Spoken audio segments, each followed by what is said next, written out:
In this chapter now, we're going to see how the redeemed people live.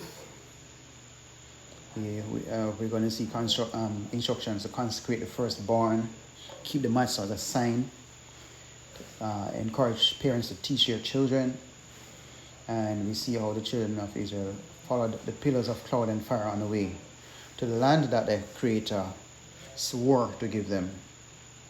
Each time I say the word swear or swore, I'm saying, but I'm always taught that it's wrong to swear. But here we see this: the Creator swore, made a serious promise to them, and he kept his end of the bargain. And we also saw where we'll see other examples like that. So let's read verses 1 through to 10 of Shemot chapter 13. And the Creator spoke to Moshe, saying, set apart to me all the firstborn, the one opening the womb among the children of Israel, among man and among beast, it is mine.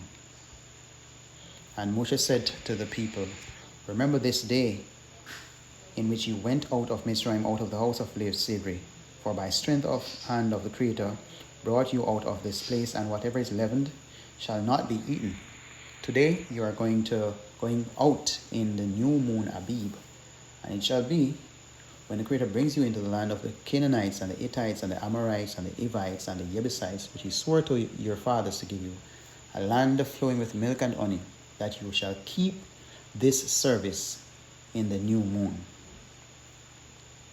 7 days you are to eat unleavened bread, and on the 7th day is a festival to the Creator. Unleavened bread is to be eaten the 7 days, and whatever is leavened is not to be seen with you. And leaven is not to be seen with you within all your border. And you shall inform your son in that day, saying, it is because of what the Creator did for me when I came up from Mitsrayim. And it shall come to pass, it shall be a sign to you on your and it shall be a sign to you on your hand, and as a reminder between your eyes, that the Torah of the Creator is to be in your mouth. For with a strong hand the Creator has brought you out of Mitsrayim. And you shall guard this law at its appointed time from year to year. Quite detailed instructions, and the first one of which, the first to open the womb, belongs to the Creator. Does it mention the first male or the first female, or it's just that the first to unplug the womb? Right? It is a consideration, but what is important is that the Creator set apart the firstborn, whoever opens the womb, right? And the Creator claims that one. And this is because we see the connection between what happened in Mitsrayim, where the Creator acquired the firstborn of Israel by smiting the firstborn of the Mitsrayites. So that is enough that parents should be grateful to recognize that all life is given by the Creator, no matter what we do to get the child. We have to remember that He is the one that gives life, and He is the one that controls life. So with that, and do we really have an option to say yield or not yield to the Creator? That is something that is on all other person's mind. And we see where a call to remember the day, when this great redemption was done. Right? Remember this day which you came out of Israel, out of the house of slavery, for by a strong hand He brought you out. And he actually linked that with the following instructions. Today, yes, sister. You're reading from the Hallelujah scriptures, right? Well, actually, just the scriptures, 2009. Okay, but the one I have says Hallelujah, and it's the same wording. Oh, it's the same wording. There's also the good news. I'm also using the Good News Bible, and it says, the Creator will bring you into the land of the Canaanites, which He solemnly promised to you and your ancestors, when he gives it to you, you must offer every firstborn male to the Creator. Every firstborn male of your animals belongs to the Creator. And it began to list them. But you must buy back from him every firstborn male donkey by offering a lamb in its place. Yes, yes. Male Okay. child, every Male. firstborn male child of yours. This Right. is what this version is saying. So when you get a daughter first and then you get a son second, who is the firstborn?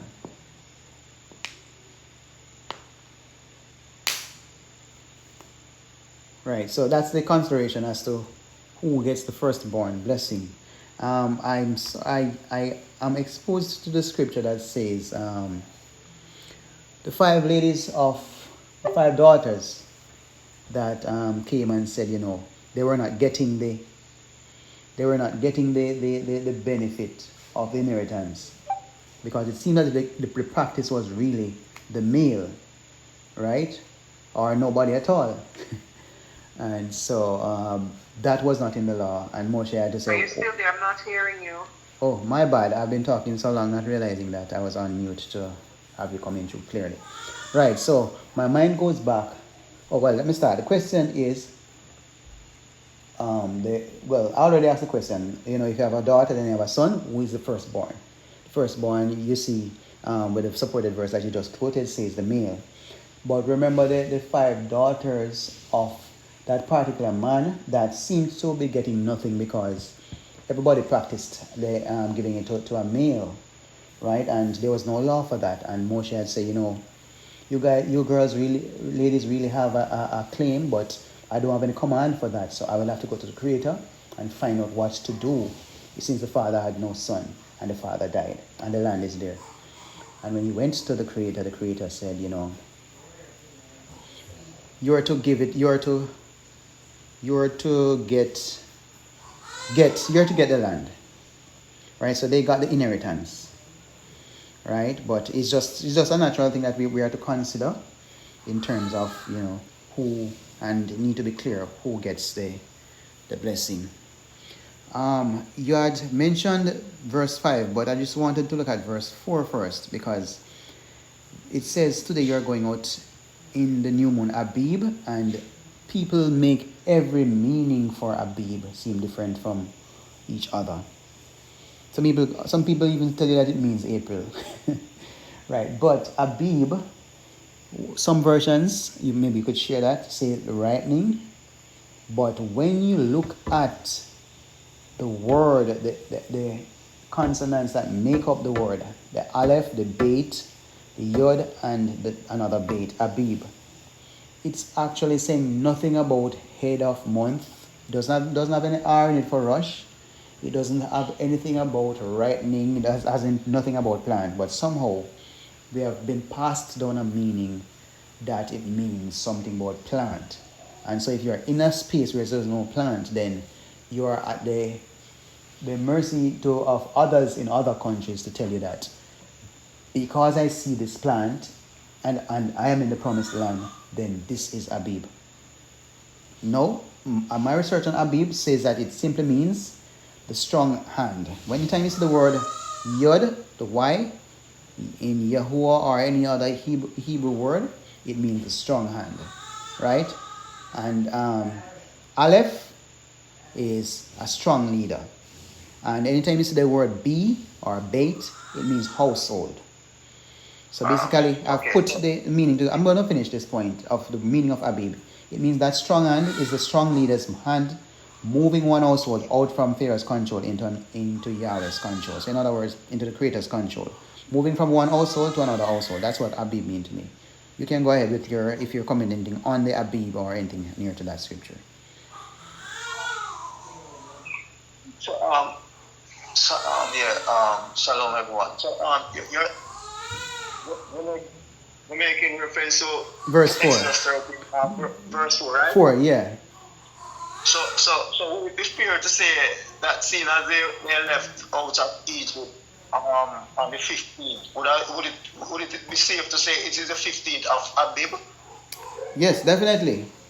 Right, and I think we all agree on that, but what we don't agree on, we're not clear on is what Abib means. And people put 3-4 different meanings to Abib. So that's what I was trying to clarify, when you look at the original text. Yeah, but there are a statement says it is the beginning of months. Right, that is verse 1 of chapter. Right. It's actually Right. verse 2. A matter of fact, I'm not even seeing it in 12 verse 2, Actually, it just says, this new moon is the beginning of new moons for you. It is the first new moon of the year. I'm trying to find. A new moon reflects the beginning of a new month. Right, but I'm not seeing the word Abib in 12. I don't know why I assume it was there. But maybe just my version. The Jerusalem, the Hallelujah scriptures, it says Abib. Oh, Verse 4, in Shemot. you are going out in the month Abib. And, That's what it says. yes, that's what I'm saying. We're fine with that. But I'm talking about Exodus 12, verse 2 that my brother mentioned, that he thought that Abib was mentioned in Exodus chapter 12. It was referenced to, but the word was not mentioned. Right? He just said that this new moon is the beginning of new moons. Right? So, Right. So my brother, to coordinate both, the first month would have reflected Abib, because seemingly it's the first month, and then in the next passage now you see Abib. It is fair to say that it's Abib it's making reference to. Right. And a matter of fact, persons move on to say, not just that it's reference to Abib, but that is what Abib means. Right, yes, first month. Right, and they also add that anyhow you don't see a certain fruit ripening or a certain plant going a certain way in a certain land, then it's not Abib. And I'm saying, no, how can they arrive at that when that is not in the meaning of Abib and it's not mentioned in Exodus 12 or 13? Where did they get that from? That's all I was asking, why they make that additional link about plant when it's not mentioned in when Abib was mentioned. All right, so that's it. Sister had mentioned the heights and the land that was promised, and notice that of the heights mentioned, is only 5 of them. But when you look in Genesis 15, I think it's 18. Well, I'd have to find that text, but there's another text that mentioned the Girgashites and the Perizzites. So I'm just wondering, where are those guys? Why were they dropped out of verse 5 here? We only see 5 of the 7 heights. I mean, all of them, I call them the Canaanites. It's easier that way. Right? But I'm just noticing that, 2 of them missing from the original people. Maybe they never see them as a threat or a potential threat. I don't know, that's my opinion anyway. Well, in the Bible, that's my opinion. Since they don't mention them. My idea is that once you name height, you're a threat. Right, but then that's just one idea. Genesis 15, verse 18. What does it say? It says, on the same day the Creator made a covenant with Abraham, saying, I have given this land to your seed, from the river of Mitsrayim to the great river, the river Euphrates, with the Canaanite, the Canaanite, and the Cadmonite, and the Hittite, and the Perizzite,